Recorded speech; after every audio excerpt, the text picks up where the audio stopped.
For today's video, we're going to be vibe coding a full production app from start to finish, what we see right here in front of us. This is the game bench, and it lives at ultimateplay.com, which anyone can go to right now and play with. The whole point of this is to categorize and have a place that we can actually take a look at the generated game results from testing any one specific LLM. For example, let's take a look at a 3D racing game that Claude 4.5 Opus with extended thinking created. We can go in here, we can actually start this game and play it. If you watch my channel, you know that I love to make games with LLMs as a way to kind of judge them. So this website is going to be a central place where all of these results get placed.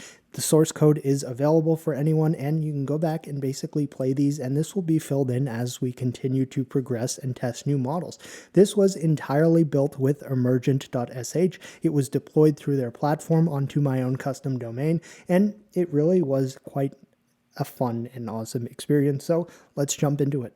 Today's video, we're going to be building a vibe-coded web game benchmark app using what we see here, Emergent.sh. So you may be like, okay, Bijan, what is Emergent.sh? Well, aside from being the sponsor of today's video, yes, the infrequent sponsored video has appeared on my channel, but it is because I actually find this pretty darn cool, so I was okay with doing it. Emergent, as we see right here, is the world's first agentic vibe coding platform, and essentially what that means is you can go through there, use a variety of different AI models, which we can see here. I can select from a bunch of big, beefy, state-of-the-art models to actually use, and it goes ahead and agentically allows you to build applications. Something I find rather interesting about it is that it actually makes it kind of easier to deploy things after the fact, after they're built. So I will link this to some form of custom domain, which we'll check out as well, as truthfully, I don't like dealing with FTP servers and transferring files manually, so this is actually quite cool. Aside from that, you can see that I have played with this before, where it does name things itself, so I wanted to make a calculator website just very simply, and it randomly named it MathBuddy69. So MathBuddy69 was my idea, not the name. Regardless of that, I'm going to zoom in here, and then we're going to enter Bijan space, which, yeah, switching to Bijan space. All right, as I get more serious here, essentially the whole task today is going to be building a game benchmark website where all of the results that we get for specific game benchmark tests from various LLMs that are tested on the channel will be uploaded so folks can play them and actually see them. Now, for this, I have a bunch of cool models to select from, but honestly, I think I'm going to go for 4.5 Opus, being that it is very highly regarded for its coding prowess and should be able to properly handle today's task. Now, before we get started, we should just quickly go over the prompt and then a few other pertinent things, I suppose, to know about Emergent. But overall, this prompt is for a cyberpunk-style website called Game Bench for benchmarking AI-generated games, which if you do watch the channel, thank you, and you know it is one of my favorite things to test LLMs using to have them make fun web games. The design should have a dark black background, some neon green, and a purple aesthetic. We're basically asking for a cyber glitch hacker aesthetic, if you will, which hopefully looks better than, you know, one would envision when thinking the color purple and green should be used together.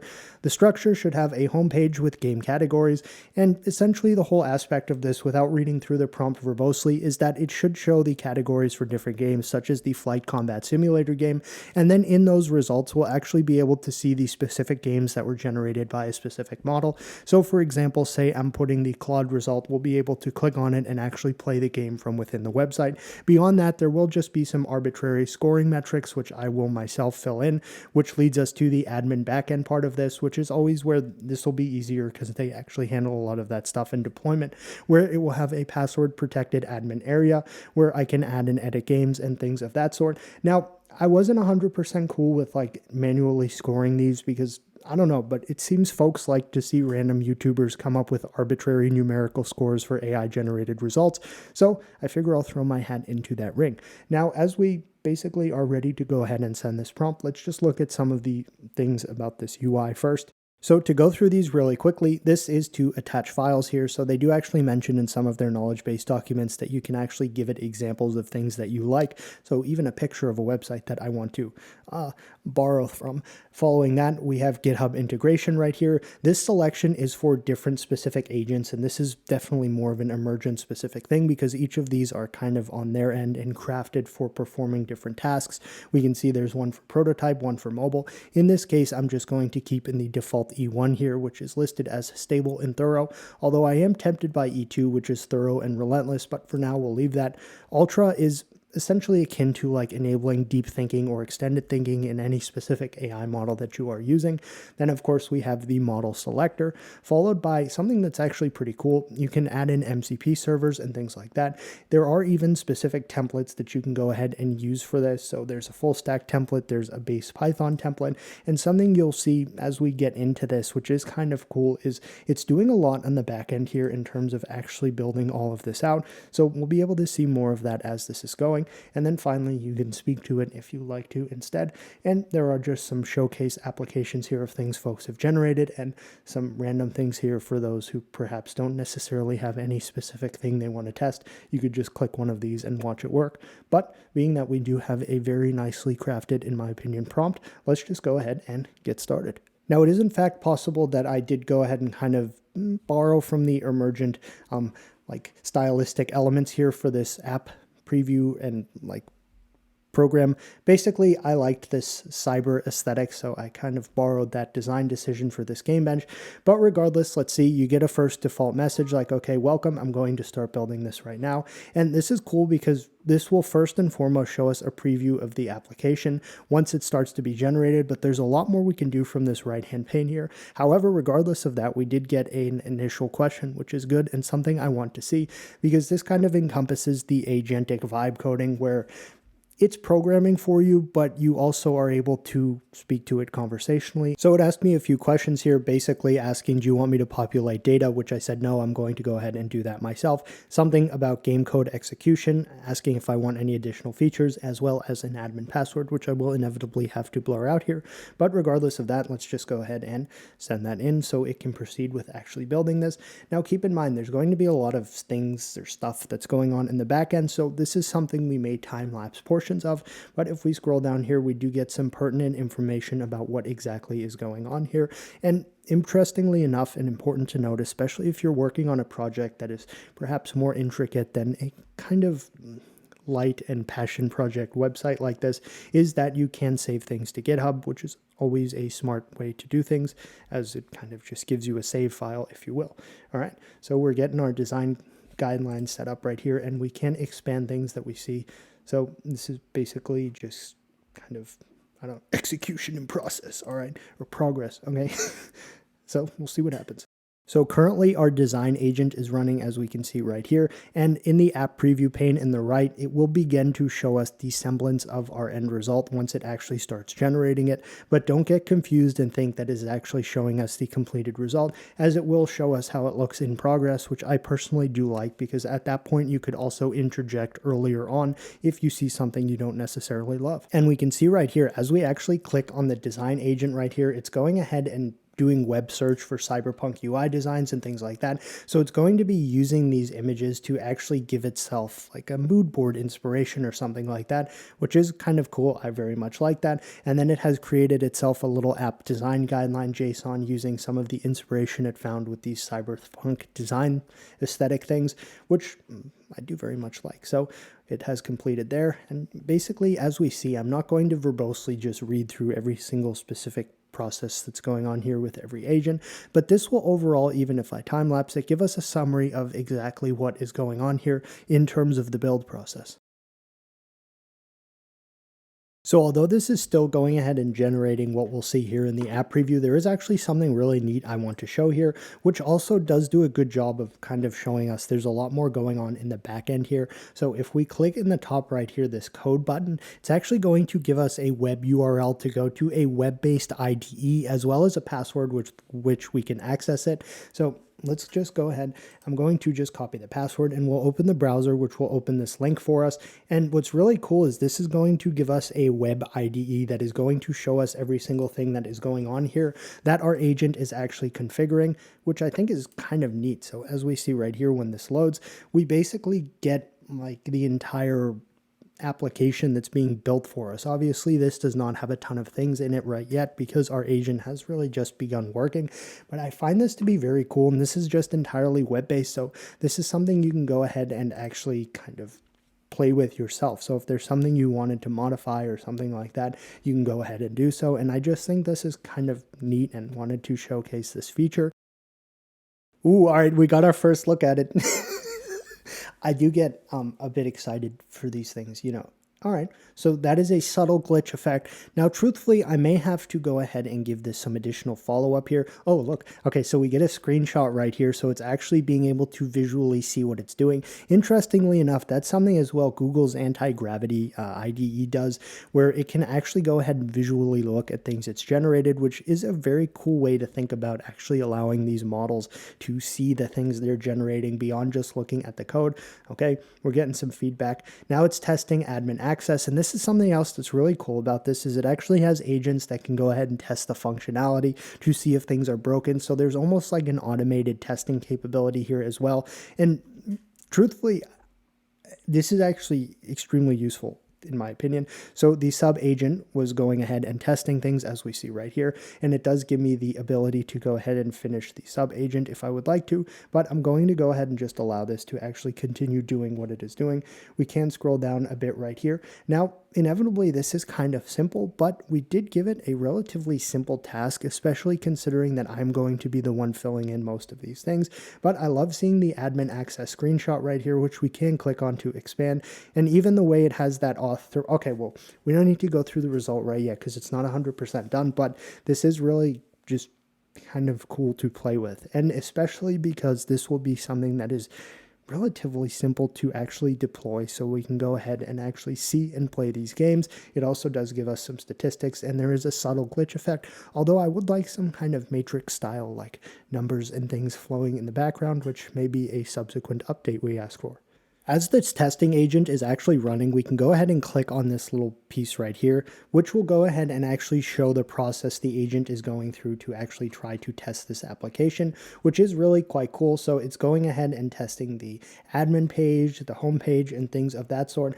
Check this out. So even excellent, I can see the game was created successfully with a 75% score and there's a game created. Okay, now truthfully, I'm almost a little confused because I didn't ask it to do any of this. So it went ahead and actually tested this by adding a game and is showing its scoring logic. All right, well, it went above and beyond then here. No visual artifacts. Okay, so that detracted from the score, but this is actually a good look as well at the actual UI of this, which is kind of what I had stylistically wanted in my head. And we actually see the source code for the game as well, which is obviously what we want. And this is verifying that this actually does appear here in the little game window, which is very cool. This almost looks like some form of snake or something, but I can just escape out of that and scroll down. Okay. All tests passed. Let me take a final screenshot to confirm that everything is working. And we can see here the testing agent and things like that. Obviously, this is a platform where there's credits and things of that sort. So there's different subscription tiers. You can buy credits instead of subscribe, I do believe. So you can kind of like top up or something of that sort. All right, I've closed the testing agent. Let's just go back here and look at our preview. We did get another screenshot right there. So it did even go ahead and actually add in a game category for us, which in retrospect is probably better to see because then we don't just get like a nothing there, even though I will go ahead and subsequently add things in. Overall, I have to say we're doing all right, and it's just kind of seemingly summarizing what the testing agent actually went ahead and did, which was make a kind of cool little game. Wow, was it really that fast? That's almost kind of like you think like you come up with this like, oh, this is going to be wild. It's going to take a while to build it, and then it's just like, here, bro, and then you feel like a lackluster human. We can preview it or we can deploy. So deploying gives us a number of different options, one of which is to actually just put it on a custom domain. However, you can also momentarily deploy it in a subdomain that I believe will be active for 30 minutes or something of the sort. So I want to do that, but for now, okay, so there is a way to do that, but that would be through the preview way, and I can actually open this in a new tab right here or something of the sort. Don't quote me on anything I just said, but I am honestly testing this like transparently. So, okay, here's our GameBench website. I think I'm going to go ahead and before we properly deploy this, we'll ask for some more stylistic modifications, like maybe rolling code down the screen matrix style, but we have a game category that it did actually go ahead and add. Let's take a peek at this, okay? Prompt was create a 2D platformer game with a character that can jump and move left and right using arrow keys, scoring criteria. So this is, all right, the leaderboard, I like that. That looks good. Can I view it? Yes, I can. There's a view button. All right, how do I play this? thing. Okay, maybe it's static. We'll add the games in and things, of course, but I am just playing this kind of like, maybe the game just didn't work. That's a possibility. Let's check the source code. All right, well, this is actually still more than I'd asked because I said I would add the game. So, all right, I do actually want to try the admin password here as well. Authenticate. Very good. All right, we're in the control room. Let's try a category. Okay, flight sim, combat. Brief description of the game type. Ooh, and then the specific prompt. Okay, I got to get that. And we can also add an optional thumbnail photo for the game, which I won't do right this second, but I will actually implement that feature when it's live. So here's my exact prompt, which I am just pasting in from when I tested this with Gemini 3 Pro DeepThink.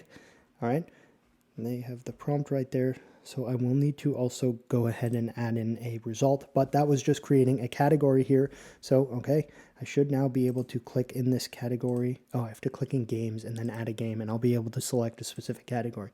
All right, it's always good to learn how to use the thing you're making. Gemini 3 Pro. This is truly vibe coding. Okay. Now I'm going to paste in the game code, which I need to go get. All right, here's the full result code from Gemini 3 DeepThink. Now I need to be able to score this. It did run the first try. No visual artifacts. I think that would mean like nothing looks very janky, which it did. I'm going to give this result a 100% because it did actually arguably most properly adhere to the specific prompt for this specific test. So, okay, I should now theoretically just be able to click save, and we do have that result there, and it is under the correct category. So now let me go back and let's preview this once more. Oh, because I'm in the admin panel right here. I'm going to log out. Okay, we can go back to the home page. We do have our flight combat sim category. Let me preview this in a browser window.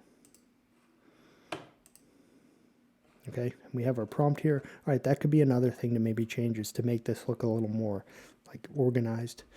Let's check our result. And the game did load.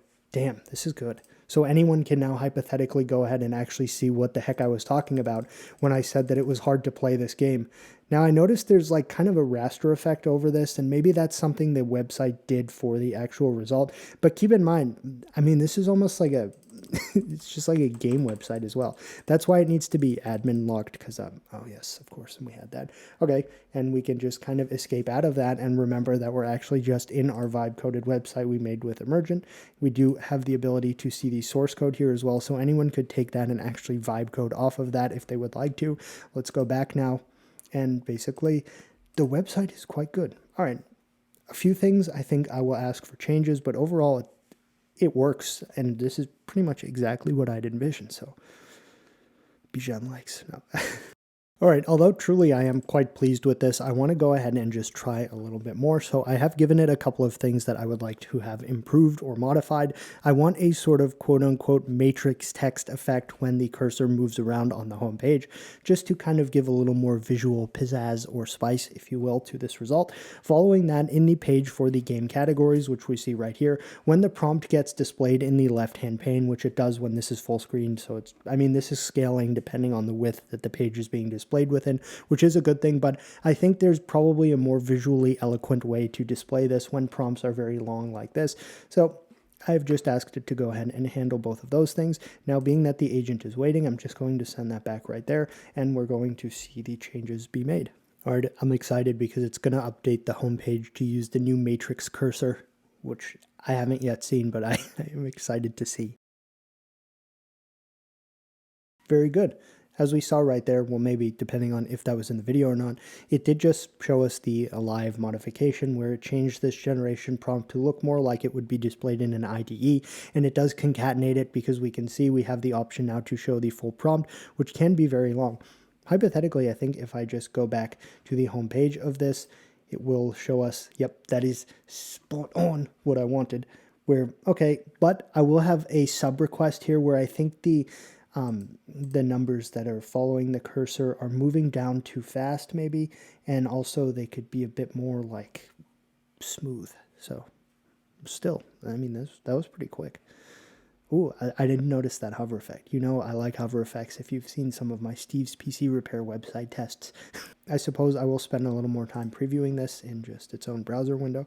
Okay, something I notice here, perhaps, I mean, oh wow, okay, that cursor effect looks way better in live. That is pretty much what I had in mind. I almost wonder if everything should be centered more, but at the same time, all right, it did do that. That was good. We also wanted that because it looked really bad having the whole thing generated there, but this actually makes it look more IDE-like, which I very much am a fan of. Everything here is properly arranged in the homepage. So, all right, this is just, I love being able to play the games. That's just fun. All right, I'm going to close out of this then. So I'm just asking it now saying, okay, these elements are kind of clamped to the left of the page, which I'm not a huge fan of. And in addition to that, I think we can have the home page with a bit more of a wow factor. So we'll see what it does. And then I will, at that point, deploy it. I promise I will stop nitpicking. Now I'm having it just make the hero section look a little more lively. Hero section being kind of like this section right here. Ooh, yes, yes, yes. That is better. That is much better. We've got like a scan effect. Then we can scroll down. It tells us to scroll down. All right, I'll need that scroll thing to go away. But aside from that, this is what I wanted. All right, it did what I needed. So basically all I have to do now is actually populate these categories with the 3 main tests that I have data for, and then actually upload the results, and we'll be ready to push this so anyone can actually go to it and play the games and see the results. So I'm currently just now generating basically all of the results to actually populate this, which is kind of fun. You can see right now we're doing the Flight Combat Simulator game using ChatGPT Pro, Grok 4.1 Thinking, and Claude Opus 4.5.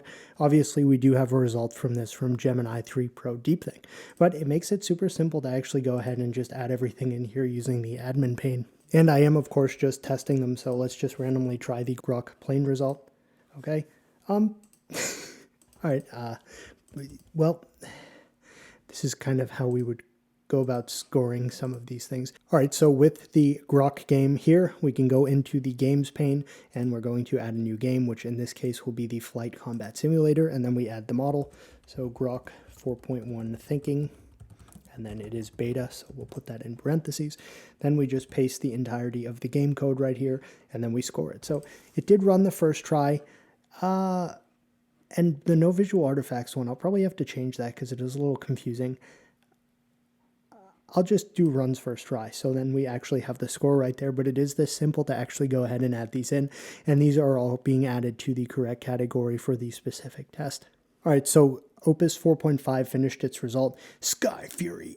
This model has just really, I'm blown away by what I just saw there, but because this video is about making this website to benchmark these games, we'll just kind of pass that, but anyone can now go and play this result. And this will get 100%. Now, obviously, the scoring is something that can be adjusted over time rather than just a simple out of 100% with each one comprising 25%.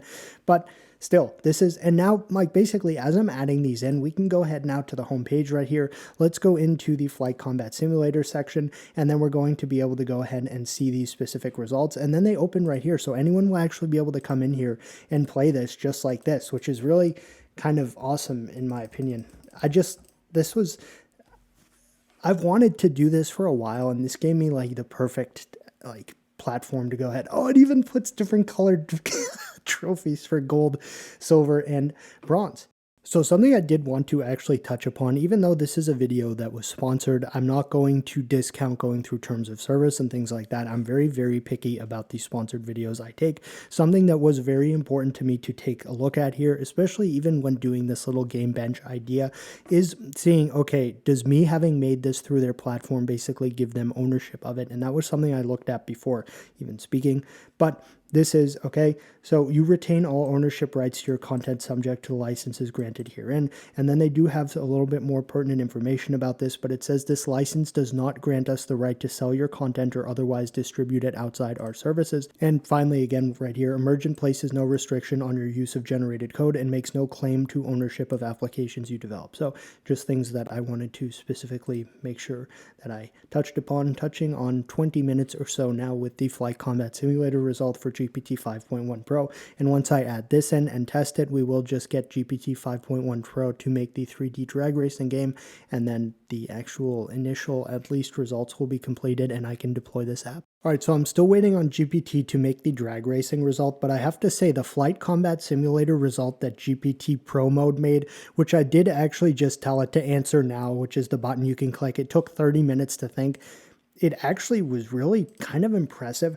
Now it's hard to see, but look at the way the 3D model is rotating in the background there for the specific jet. It also did like a form of almost like valence metric for each of the specific planes here. I am going to rerun this at some point with Pro mode, letting it think as long as it wants, because this is hypothetically extremely impressive what we see here.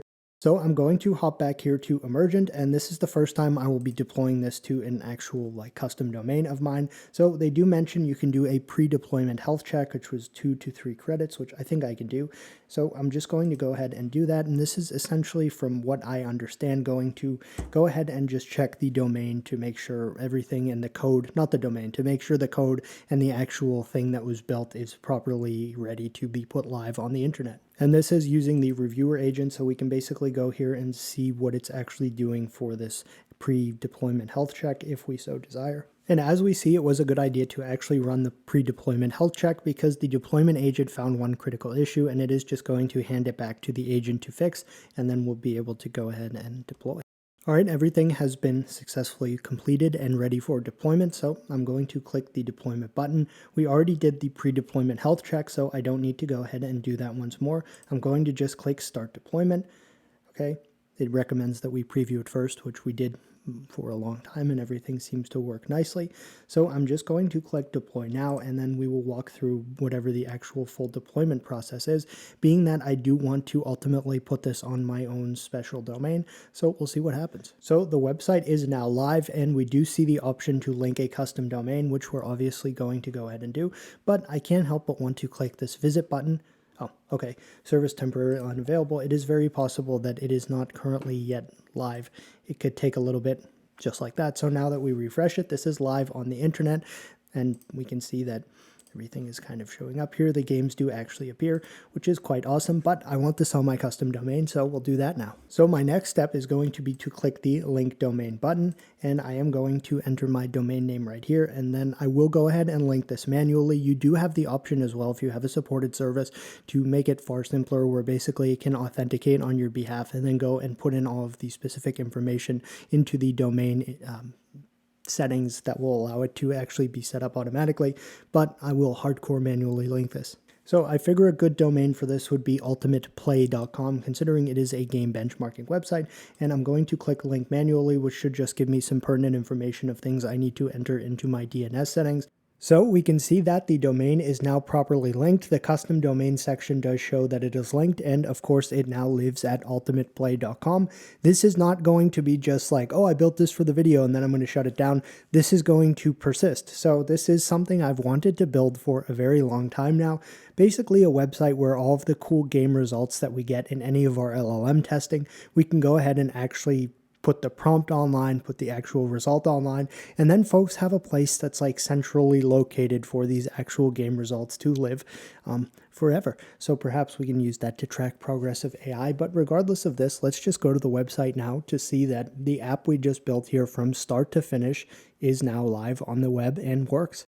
So I'm using it in Chrome because it was cached in Firefox, but we've just gone to ultimateplay.com. Our newly created app, GameBench, is live. We see the fun little hover effects. And something I noticed is the laptop I used to film these videos may perhaps be kind of budget, because I didn't really realize to the full extent some of the cool things that were actually placed in here. So once I used a better monitor to look at this, I was like, oh, this is quite nice.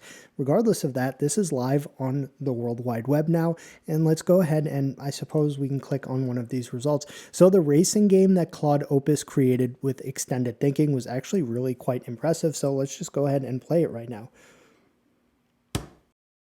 These games, the drag racing game, which anyone can now go and play, they're so frustrating because any little thing you do, you'll jump the start, and if you wait, see, I'm not even gonna, regardless, this is basically done. I mean, this is something that I've wanted to build in a few hours, we created like a full stack web app, which we can see right here, which I'll inevitably need to change. But overall, I'm quite pleased with this result. So that's going to conclude today's video. This is an idea that I've had for a little while that I really wanted to go ahead and do. And truthfully, this was the perfect opportunity to get it done. And really, to be completely transparent and honest, this happened a lot quicker and with less hassle than I'd anticipated it would. I am not a huge fan of deploying things onto the web live. This made it much simpler, and overall I'm quite happy with the UI aesthetics that are shown here. Things like this cursor drag, which has the matrix effect and some of the glitch effects and things of the sort. Overall, basically now these are like live, so anyone can go and play these. I think pertinent information to note for anyone interested in kind of just looking at these results or maybe stealing the prompts or playing with them themselves. The prompts are shown under the categories here. You can expand them to see the full prompt, and you can copy things as well. Beyond that, some of these results are perhaps more humorous than others. Make of that what you will. But I will say that there was one. Okay, so I mean, some of these were pretty cool. So interesting. Let's try like the Claude Opus result here. Oh my. Okay, well, the movement for this plane is quite drastic. I mean, this result is wild. Again, you know, if you watch my channel, thank you, but you know also that I can spend far too much time actually playing some of these results. These racing games were, quite frankly, just like totally infuriating because they, if you don't press the space bar like right at the right time, oh, I'm going to win this one, right? Nice. Well, as I was going to say, if you don't press the spacebar at the right time, you will lose. Oh, I should also make note that the source code for all the results is just kind of shown underneath them, so you can show and hide for any result right there. The only other thing that I want to kind of specifically point out here in terms of a result that may be cool to look at, in the 3D FPS game results, take a look at the Claude Opus result. And again, the source code is visible for all these for anyone who wants it. So check this out. We'll just, sure. This was really like, oh my, this is for a zero-shot game result, this is like, it's pretty darn good. So again, this is just fun and cool. Maybe I will add in a browser operating system thing to this as well, since it would hypothetically be the same methodology to actually display said results. So that could be something to be done as well. Regardless of that, that is going to conclude today's video. Obviously, this was made using the assistance, and we're really, like, the whole thing was just made here through Emergent. So, I mean, this was a demonstration of a real full stack application being built with this in a way that actually puts it live on the internet following that. So that will conclude today's video. If you have any questions, please feel free to leave them in the comments. And thanks for watching. Game Bench.